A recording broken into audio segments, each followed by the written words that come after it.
Hey, it's Rebecca. Welcome to Returning, a podcast to return to yourself and the wisdom within. I'm so glad you're here with me. Thanks for returning. Today, I'm sharing my experience of stepping out of the spiritual closet. I know it can be really challenging when you first have your spiritual awakening or open yourself up to the deeper questions of life.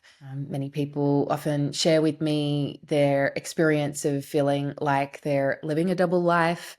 And I know from my experience, as I will be sharing today, the work for me really was around weaving my two worlds together, little by little, stepping out of the spiritual closet, knowing and trusting that not only would I find like-hearted people to support and share my journey, but also that I would call in those people into my life too. But really only once I'd taken the steps towards really deeply aligning my life did that happen. So I hope that hearing my story will encourage you to embrace and embody even more of who you truly are, and potentially encourage you to share your voice and let yourself be seen a little bit more. At the end of this episode, you'll find a guided soul inquiry for you to explore what this episode encourages in you as well. I know how precious your time is, so let's jump right into opening sacred space together now. In the center of your heart, imagine a beautiful flower. With your breath, invite it to open petal by petal, revealing a light in the middle. This light is your wise inner self, your intuition. Invite it to step forward now. And together acknowledging the keepers and custodians of the land, where I am, where you are, known and unknown. Beautiful, let's begin. So when I had my first awakening, I was in my teens, and the world was a very different place. I remember discovering a whole new way of seeing the world, and just overnight, it just felt like my whole life had changed. And I just became just passionate, and I couldn't get enough of learning about this concept that I now have devoted my life to, but this concept of what is the soul, and what is this life, and I just dove so deeply into all things spiritual. And I think this tends to happen when we first wake up, and maybe it happens other times along the journey, but I often liken the beginning of the spiritual journey as like the first time that we have sex and we're like, oh my God, this is amazing. What? Or good sex anyway. And so that's what happened to me. And but it felt like almost like I was living in two worlds, like as if in that moment of my awakening, of me seeing this whole new world of all things spiritual, it was like that whole world opened up, which was amazing. It felt technicolor, and I just wanted to dive in and live there. And then at the same time, the previous life, my normal life, which is all I'd known until that point, just felt so disconnected from it. I also didn't know anyone who were into these new things that I was like suddenly into, who were thinking the same way that I was thinking. And so I felt really isolated. It might be like the age I was like 14 at the time, 14, 15. So that might have been part of it. It's the time where you're just trying to fit in and be normal, and, just, popularity is important. So I'm sure it kind of like was a little bit more extreme because of that. But I think also I've spoken to lots of other people who have woken up later in their life, and feeling that kind of like disconnection in a way where it's like, the spiritual world has opened up, which, by the way, I now think is like so normal and it is becoming way more normal. And so whether it's like people, places, things, the way of seeing the world, the society and culture that we're in, it just feels a little bit disjointed and out of alignment. And that can feel really isolating. I remember around the time making new friends, doing workshops, and little by little I'd start like,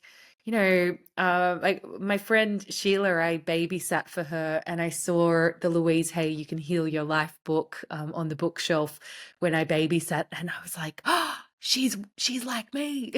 And so like I would like choose the people that I knew were safe for me to kind of like fully express who I really was, I guess, or my interests and my perceptions of life, and living into the question and all of that. But on the whole, I kind of kept it a little bit secret. And yeah, and this kind of continued on all through my 20s. Little by little, I'd make more and more friends who were, and I think as you get older, more and more people wake up. And as time goes on, now it feels like everyone's spiritual now, which is amazing. But yeah, I think the spiritual closet's a little bit less common than it was back then, or maybe more common because there's more people waking up. But yeah, there is this thing when you first wake up, and I think with most people they experience it, where you feel a bit isolated, like you're living a little bit of a double life. And I remember just consciously choosing to live a double life. When I would, on my school holidays, I'd go to this amazing crystal shop in Manly in the Northern Beaches in Sydney, and I'd like run my hands in the crystals there. They had all these like amazing tables filled with crystals, and I'd like read the books and save up my pocket money and from babysitting and buy them. And I remember even then like having quite a clear vision this one day of essentially the work I do now, like writing books and creating, putting creations out in the world to inspire people. And I saw myself like speaking on stages, which was so foreign to anything that I'd known up until that point. So I had these clear visions, but it just felt so different to everything that I had thought my life was going to be. And so it really increasingly became more and more uncomfortable as I would like connect in with myself and follow my passion and see myself walking a particular path. But then the normal life that I was born into, where all my friends were, where my family were, it was just like polar opposite and just like didn't feel like they belonged together.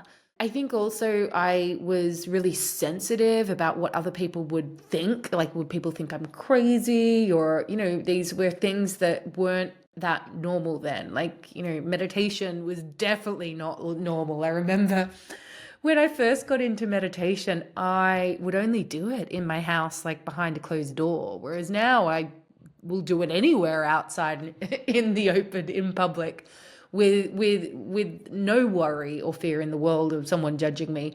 But yeah, times have changed, but also I have changed a lot. And we are ever-changing beings living in an ever-changing world. We're not meant to stay the same. Different phases of our lives for different things. And I think often around as you approach your Saturn returns, like around 28, 30, you kind of gather up the courage to delve into who you really are and look at like, how can I actually bring it more into alignment? And that's really what happened to me around then. I remember just being very, very conscious that I had these two lives that I was living. And it doesn't mean that it was like me being inauthentic. Like I was still like showing up as myself. I just wasn't showing up as my full self. And I also was passionate about various different topics and living into various different questions. But for fear of, I guess, being rejected or judged, I wouldn't even bring them to the table. And I remember when I was in this period of like, I call it like the riding two surfboards period, where I was working on my business. I hadn't started it, or I just began starting it. I was just starting to write in the way that I do now. I was studying with a couple of different teachers on the weekends and in the nighttime, and just starting to work with clients and develop and deepen my experience that way, while also working as a creative director. I was at the height of my career as a creative director. And so I had this double life that I was very conscious of. And I actually used that concept to help me leap into my deepest soul calling, which was to do the work I do now. And I imagined myself having these two lives and riding these two surfboards, and little by little, I'd transform from one to the other. You know, it was like by day I work in advertising, by night I'm a mystical mystic. And I would imagine that, and I'd imagine myself, you know, walking home from work every day and walking into who I was becoming. And we'll return just after this short break. The Inner Temple Mystery School was the most profound, intense, and deeply moving 9 months of my life. It's really allowed me to feel empowered within my body and also to celebrate life. The Inner Temple Mystery School has really helped me to show up for myself every day in my practice, deepen my practice. I've become more connected with the world around me and have started seeing with new eyes. The Inner Temple Mystery School has changed how I see myself, how I relate to my soul, and how I feel so much more connected to the world around me. Visit rebeccacampbell.me/mystery school to learn more. Now let's keep returning.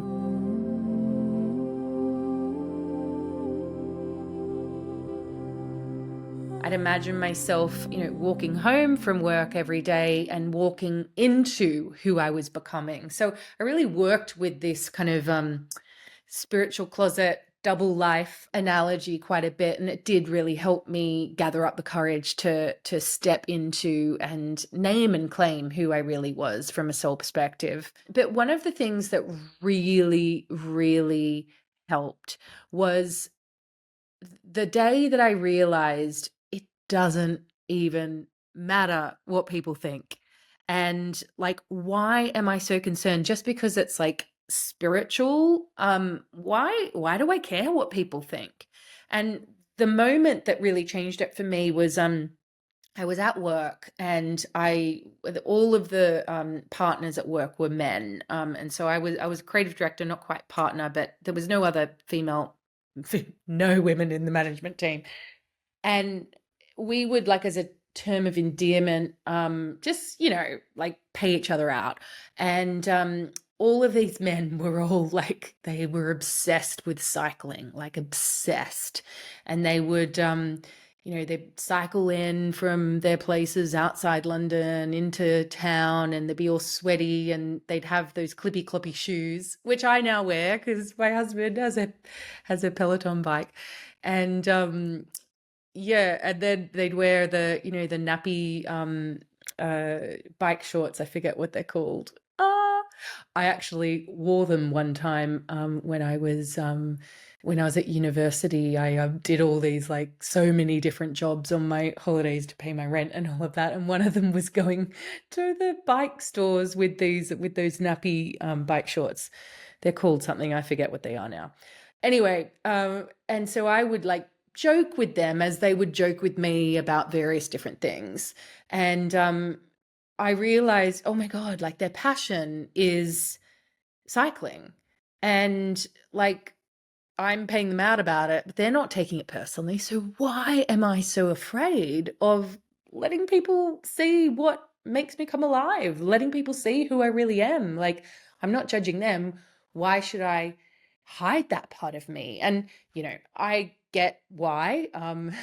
In on the other hand, like, I do believe from a soul perspective, like, and ancestrally, like, there's been so much persecution for spiritual beliefs, and yeah, it's complex. But at base level, I said to myself, this is who I am, and this is something I've always been passionate about. Why am I hiding this? And so I began doing what I like, as if, like, that analogy of riding two surfboards, I began doing instead a striptease, where it was like little by little I was stepping out of the spiritual closet. So, you know, slowly revealing more and more of who I truly am and was. And, you know, the way I did this was, like, I imagine it like taking off a hat and being like, oh, okay, when someone said, what did you do on the weekend? And I'd be like, oh, I did a great workshop, actually. What was the workshop on? And then I'd tell them, oh, it was this amazing guy who does, like, past life regressions. It's so fascinating. Whoa, like, oh my God. And people would be fascinated because I was just, like, interested in it. And again, when I shared my passion versus like, it's not like I was ever trying to convince someone of anything or push something onto someone, but I was just sharing it from like what was true for me, as in, I'm really like, I love this. And it was so inspiring when this happened or whatever. Yeah, that really helped. And then I started to do things like, say, for example, at work, instead of like hiding the books that I was reading on my lunch break in my handbag, I started just like putting them on the desk beside my computer, just so people could see them. And yeah, things like that. So it was just like, off comes a jacket, and little by little I'm like taking off all the layers and the masks and the makeup that I've had and the costumes on top of me, hiding who I really am. So that was really great. And then, and I know in another episode I spoke about how when I actually quit my job, I actually had this elevator pitch where I said to the owner of the company, as well as like anyone else who asked, including family, friends, when I was telling them I'm quitting my job to do blah, blah, blah, I just said, yeah, I've always had this dream within me to do blah, which was write a book. And so again, it was just talking from the passion point of view in the same way that I would any other passion. So yeah, or any other thing that had happened to me, if I like changed the color of my hair, or I don't know. So not making it like it's like this really vulnerable thing that I was afraid that people would judge me, which like deep down I really was. But yeah, that really helped me to do that shift. And yeah, I know I've got some other stories that I spoke about with this, with in my first book, Light is the New Black, which is where I first spoke about like the stepping out of the spiritual closet and all of that. And yeah, I had no idea so many people would resonate with that as well. I kind of, you always think it's just you, and then you realize, oh no, we're all the same, or many of us are anyway. And then, yeah, another way that I did it as well was like when I met my husband, I'd done so much work on like discovering who I was, and yeah, and I'd had a long-term relationship that had ended, and yeah, really worked on the relationship with myself, and I just didn't want to get myself stuck into something that just wasn't right. And so when I met my husband, I actually like, and I'm talking like symbolically here, stripped off, where I just like showed him exactly who I was, almost like in an attempt to scare him, because I was just like, I just did not want to waste my time. But yeah, little did I know that like the more I like showed him about like, yeah, like my mystical self, it just turned him on even more. And I found out that when he was younger, he had this poster on above his bed of Sabrina the Teenage Witch. So he was always into all things magical. So yeah. And I've got so many stories like that as well. Like I remember when I was like in like living this kind of double life, or almost like in disguise. It felt like it was harder to like find my people. Like I'd wait for people that I already knew or that I was meeting to kind of like show hints that they might be able to receive who I was, So like, for example, my friend Sheila, who's one of my best friends now, she was actually bridesmaid at my wedding when she was the one who I babysat for her kids when I was 18, and saw the tarot deck, and then also You Can Heal Your Life book. But yeah, wait for those signs. Whereas eventually, once I was just like going for it, I discovered actually the more I let myself be seen, the more my people started coming in. And I realized, and I remember receiving this bit of wisdom when I was writing Light is the New Black, around like calling in your people, and how like actually if you let people see who you really are, your people will find you. But if you don't let the world see who you really are, and this doesn't have to be about like being spiritual, it can be any part of us. If you don't share who you really are, I think two things happen. Like one, we probably feel jealous of people who are like properly expressing who they really are, or we'll put someone on a pedestal who is expressing who they really are, which will mean eventually for us to rise, we'll have to chop them down, which we don't want to do. Too much of that has been happening. We don't want to do that anymore. Got to gather the courage to embrace who we really truly are. And yeah, but if we do show the world who we really are, our people will be able to recognize us. But if you don't let the world see you, your people will just be walking straight by you, unable to recognize you when they're right there, right in front of you.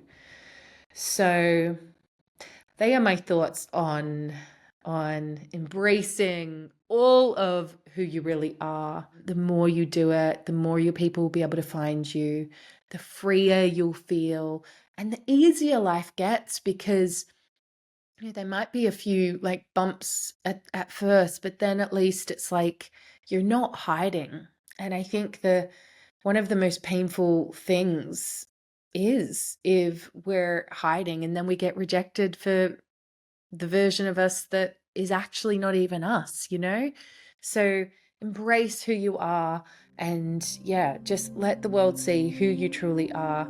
Do it without trying to convince anyone or be validated.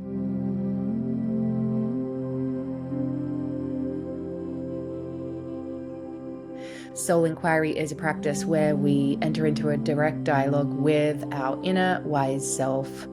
Today's soul inquiry prompt is: how are you being called to let yourself be seen a little bit more deeply? How are you being called to let yourself be seen a little bit more deeply?